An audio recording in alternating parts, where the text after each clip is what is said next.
En el polvoroso camino que atravesaba las áridas llanuras del territorio de Nuevo México en el año 1887, un viejo yacía desplomado contra una roca dentada, su cuerpo maltrecho y sangrando bajo el sol implacable. Su cabello blanco estaba enmarañado con polvo y sangre seca, su camisa de lino, antes fina, hecha jirones, sus manos atadas a la espalda con una cuerda gruesa que le había mordido profundamente las muñecas.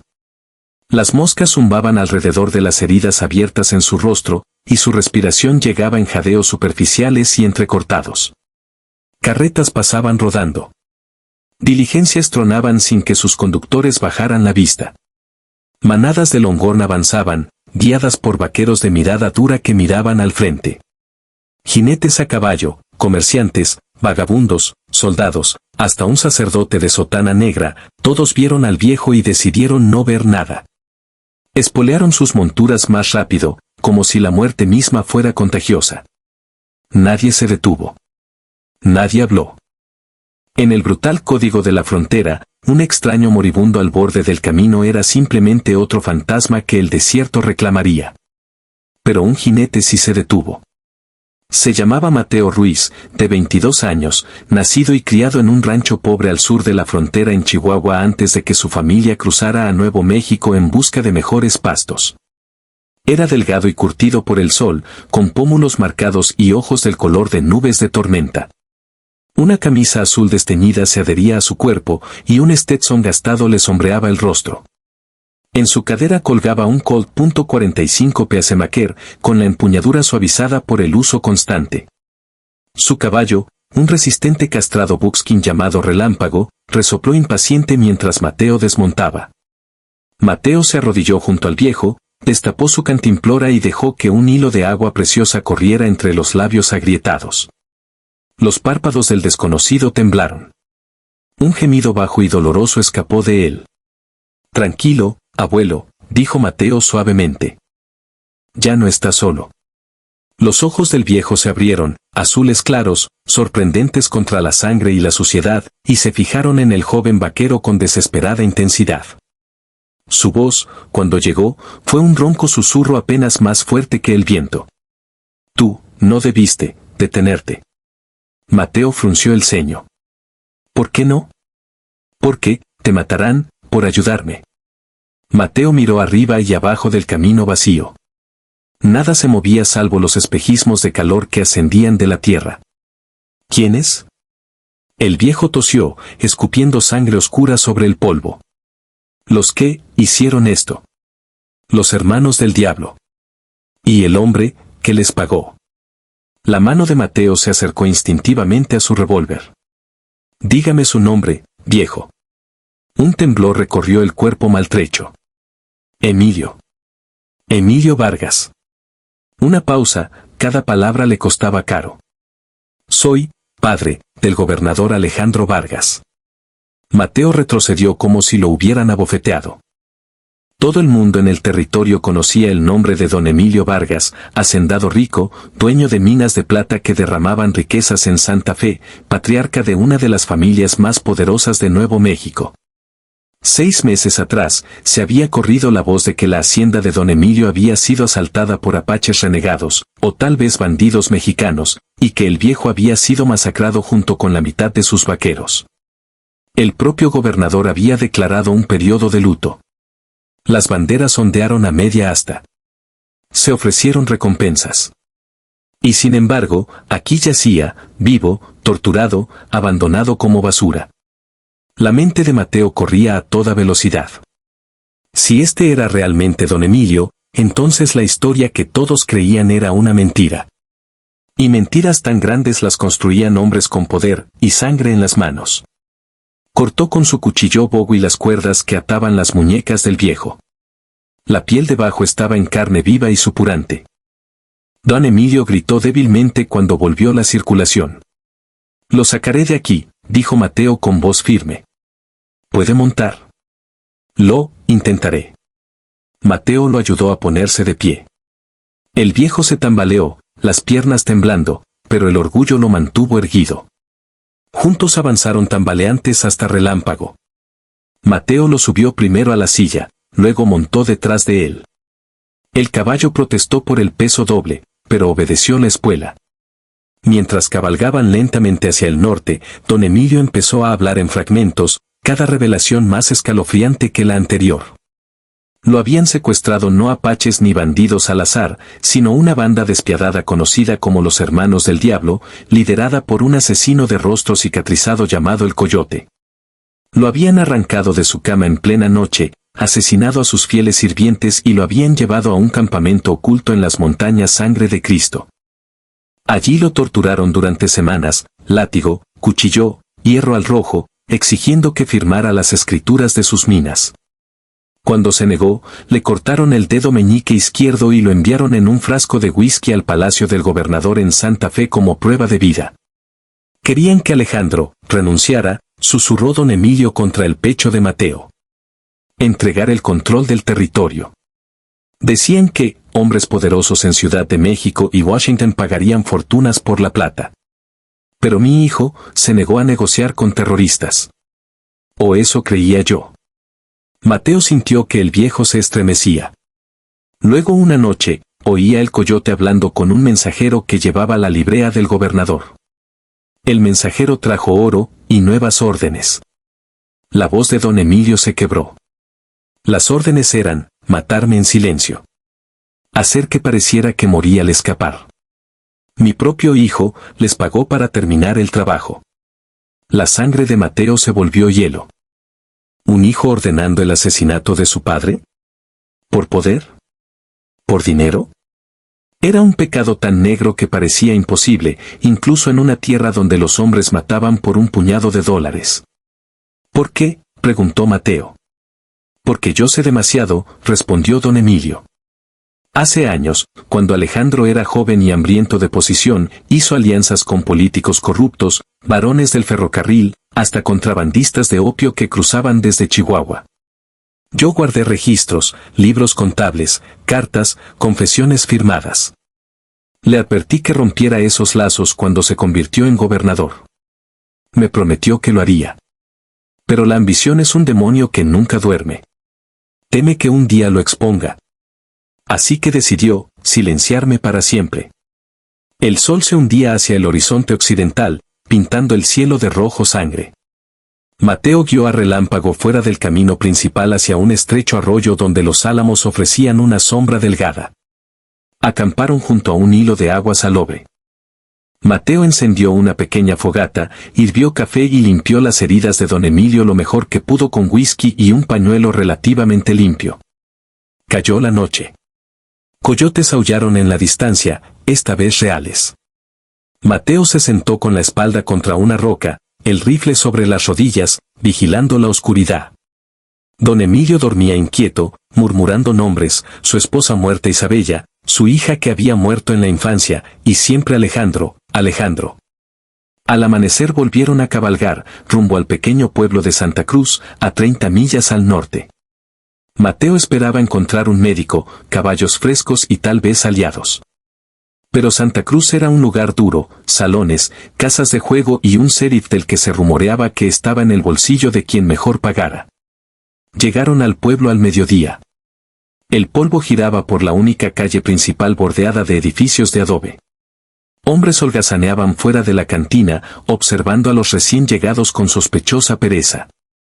Mateo ayudó a don Emilio a bajar frente a una modesta posada regentada por una viuda llamada Rosa Mendoza, una mujer guapa de unos 40 años con ojos negros penetrantes y reputación de discreta. Rosa vio el estado de don Emilio y jadeó. Madre de Dios, es. Baje la voz, advirtió Mateo. Necesitamos una habitación, agua caliente, vendas y al doctor. En silencio. Rosa asintió y los guió adentro. Mientras ella buscaba suministros, Mateo vigilaba desde la ventana. Al otro lado de la calle, en la sombra de la oficina del sheriff, vio a un hombre observándolos, alto, bigote espeso, estrella en el pecho. El sheriff López. La mirada del hombre se demoró demasiado antes de apartarse. Llegó el doctor, un anciano alemán llamado Kessler que no hizo preguntas y trabajó en silencio. Limpió las heridas, cosió los cortes más graves y dictaminó que había infección, pero que el viejo podría vivir si la fiebre no lo reclamaba. Esa noche, mientras don Emilio dormía bajo láudano, Mateo se sentó en la habitación a oscuras con el revólver en la mano. Hacia la medianoche oyó botas en el porche de madera. Voces suaves fuera de la puerta. Luego un golpe, 3 golpes secos. Mateo amartilló el Colt. ¿Quién es? El sheriff López. Abre, muchacho. Tenemos que hablar. Mateo abrió una rendija, el arma apuntando. López estaba allí con 2 ayudantes, linternas proyectando largas sombras. Se dice que trajiste a un viejo medio muerto, dijo el sheriff. Algunos creen que podría ser un forajido buscado. Necesito verlo. No es forajido, respondió Mateo fríamente. Está muy herido y necesita descanso. López sonrió sin calor. Todo en mi pueblo es asunto mío. Apártate. Mateo no se movió. Los ayudantes se inquietaron, manos cerca de sus armas. De pronto una voz débil llegó desde la cama. Déjalo entrar. Mateo. Mateo bajó a regañadientes el Colt y abrió más la puerta. López entró, sombrero en mano, ojos abriéndose al caer la luz de la linterna sobre el rostro de don Emilio. Señor Vargas, susurró el sheriff, con auténtica sorpresa. Nosotros, pensábamos que estaba muerto. Casi lo estuve, raspó don Emilio. Gracias a hombres que su oficina debería haber estado cazando. López se recuperó rápido. Por supuesto. Pondré guardias para protegerlo. No hace falta, cortó Mateo. Nos arreglaremos. El sheriff se quedó un momento más, ojos pasando entre el viejo y el joven vaquero, luego se fue con un asentimiento que sonó a amenaza. Tan pronto cerró la puerta, don Emilio agarró la manga de Mateo. Me reconoció. Para mañana correrá la voz. No podemos quedarnos. Mateo estuvo de acuerdo. Antes del amanecer salieron por la puerta trasera, llevando a Relámpago y una mula prestada por Rosa. Se dirigieron al noroeste, hacia las ruinas de la vieja hacienda Vargas cerca del Río Grande, donde don Emilio aseguraba que estaba oculto su libro secreto.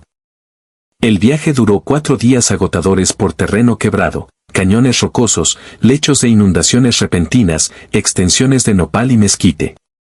Viajaron sobre todo de noche para evitar patrullas. 2 veces divisaron jinetes en crestas lejanas, exploradores de los hermanos del diablo, estaba seguro Mateo. La tercera noche, acampados en una cueva poco profunda, la fiebre de don Emilio cedió. A la luz del fuego le contó a Mateo más de su vida, cómo había llegado de España siendo joven, luchado en la guerra México-Estados Unidos, construido un imperio de la nada. Cómo había amado ferozmente a su hijo, consentido todos sus caprichos, pagado su educación en el este. Como Alejandro regresó pulido y ambicioso, encantando votantes mientras cerraba tratos en habitaciones traseras. Le enseñé fuerza, dijo don Emilio con amargura. Nunca le enseñé misericordia. Al 5.º día llegaron a las ruinas de la hacienda, maderos quemados, paredes de adobe derrumbadas cubiertas de enredaderas. La casa principal era un cascarón, pero bajo la antigua capilla había un sótano oculto.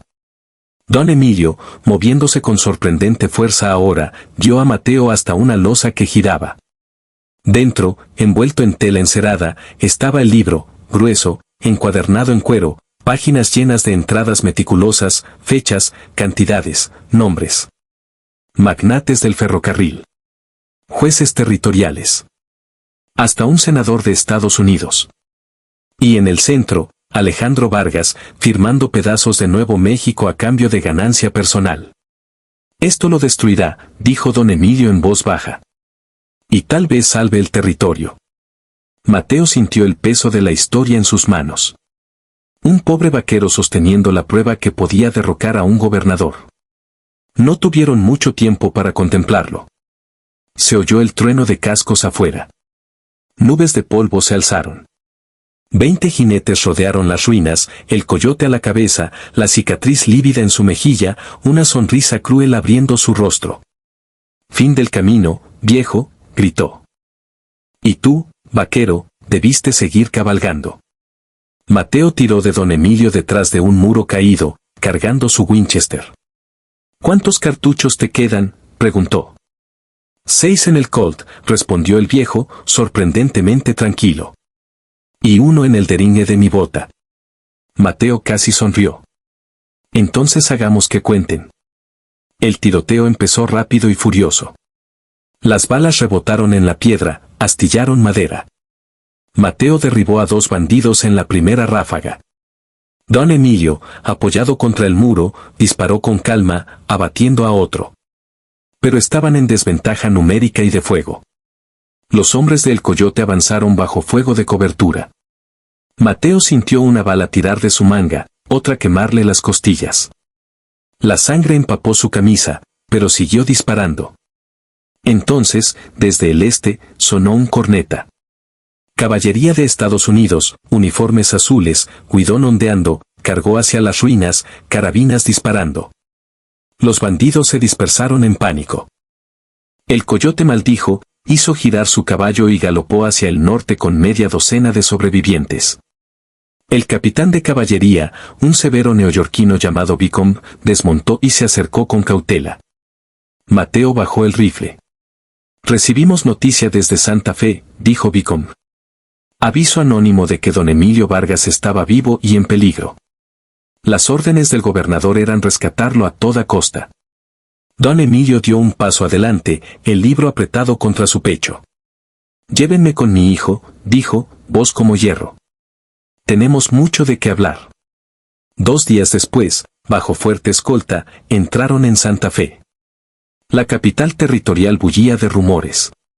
Multitudes se reunieron fuera del palacio de los gobernadores mientras don Emilio, vendado pero erguido, era llevado adentro en una camilla. Mateo caminaba a su lado, Winchester aún en mano. El gobernador Alejandro Vargas los esperaba en la gran sala, impecable con levita negra y conchos de plata, rostro pálido pero sereno. Padre, dijo, avanzando con brazos abiertos. Gracias a Dios que estás vivo. Don Emilio no devolvió el abrazo. Empujó el libro a las manos de su hijo. Léelo, Alejandro. Lee en qué te has convertido. El gobernador abrió el libro. Su rostro perdió todo color mientras página tras página revelaba sus firmas, sus tratos, su traición. Soldados entraron en la sala ante un gesto del capitán Beacom. Alejandro alzó la vista, ojos desorbitados. Esto es una falsificación, mentiras. No, dijo don Emilio suavemente. Es la verdad. Y ya no puedo protegerte de ella. La mano del gobernador se lanzó dentro de su levita, hacia una pistola escondida. Mateo fue más rápido. Su Colt rugió una vez. Alejandro retrocedió tambaleante, sangre brotando de su camisa blanca, y se desplomó sobre el piso de baldosas pulidas. La sala quedó helada en silencio atónito. Don Emilio se arrodilló junto a su hijo moribundo. Lágrimas trazaron surcos en el polvo de sus mejillas. Perdóname, susurró. Yo te hice así. Los labios de Alejandro se movieron.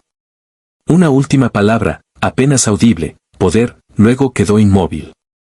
En las semanas siguientes, el territorio se tambaleó por el escándalo. Investigadores federales llegaron de Washington. Funcionarios corruptos huyeron o fueron arrestados. Se convocaron nuevas elecciones. Don Emilio, destrozado en el espíritu, se retiró a un pequeño rancho en los valles del sur, viviendo en silencio hasta su muerte 3 años después. Mateo Ruiz rechazó recompensas de oro o tierras. Cabalgó de nuevo hacia el sur, hacia Chihuahua, una figura solitaria contra el vasto cielo del desierto.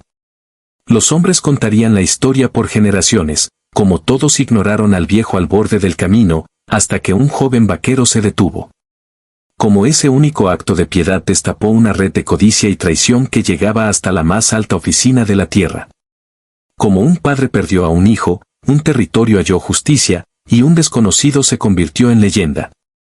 Todo porque un hombre se negó a mirar hacia otro lado.